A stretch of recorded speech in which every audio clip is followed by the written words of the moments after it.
Hey guys, welcome back. So in today's video, I will be showing you how you can delete a notes in your Notability.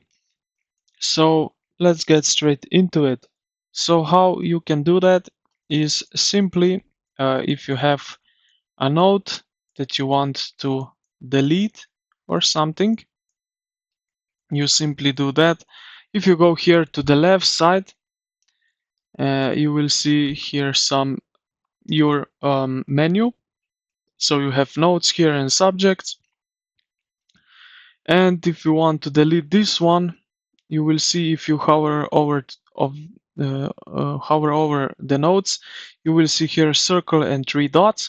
So click on that, and right here at the bottom you will see with red color delete. Click on that, confirm, and we have successfully deleted our notes in Notability. So I hope this video helped you out. If you did, consider to like the video and subscribe to the channel. Thank you for watching, and I will see you in the next